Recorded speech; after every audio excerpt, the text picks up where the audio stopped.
रुको, हाँ। शबरेज की कॉल है। अच्छा, तो क्या कह रहा है? हेलो। शहीद, मेरी आवाज आ रही है? हाँ शबरेज, बोलो, आ रही है। मेरी बात गौर से सुनना। निकाह की सारी तैयारियां करके महर के घर पहुंचो और निकाह खान को साथ लेकर आना। क्या मतलब यार?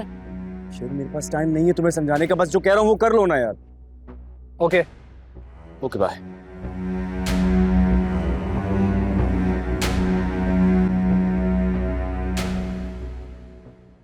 तो ये थी आपकी घटिया प्लानिंग।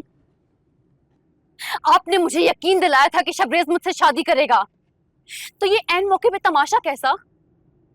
निकाह से उठ के भाग गया वो। मुझे क्या खबर थी कि ऐन वक्त पर महर की तलाक हो जाएगी और शबरेज महर की तलाक का सुनते ही उठकर चला जाएगा। हमारे प्लान के मुताबिक तो सब कुछ बिल्कुल ठीक हो रहा था। मुझे नहीं पता। आप शबरेज को बुलाएं, उससे कहें कि आके निकाह करें मुझसे, वरना मैं उसे सब बता दूंगी कि आप इस प्लान में बराबर की शरीक थी।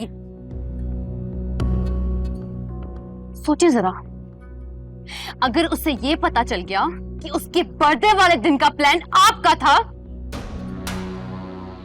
तो उसे मां के रिश्ते से भी नफरत हो जाएगी। मेरी बेटी को अपने इशारों पर चलाते हुए माजबीन, तुम्हें शर्म आनी चाहिए थी।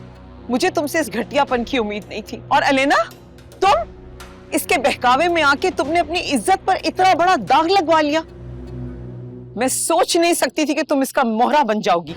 मैं शबरेज को पाने के लिए कुछ भी कर सकती हूँ। शबरेज, शबरेज, शबरेज क्या है शबरेज? जिसकी खातिर तुमने अपनी इज्जत की भी परवाह नहीं की। दिमाग खराब हो गया है तुम्हारा।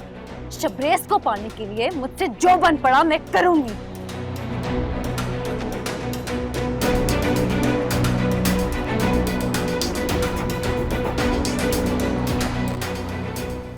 माजबीन, तुम्हारी इस हरकत ने तुम्हें मेरी नजरों से गिरा दिया है।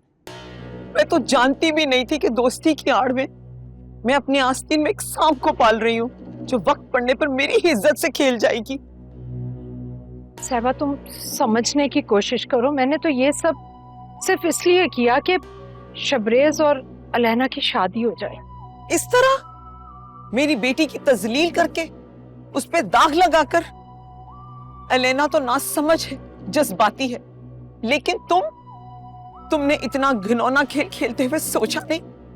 मुझे तुमसे इस घटिया हरकत की उम्मीद नहीं थी माजबीन। अब तुम सोचना भी नहीं कि मैं तुमसे किसी किस्म का कोई ताल्लुक रखूंगी।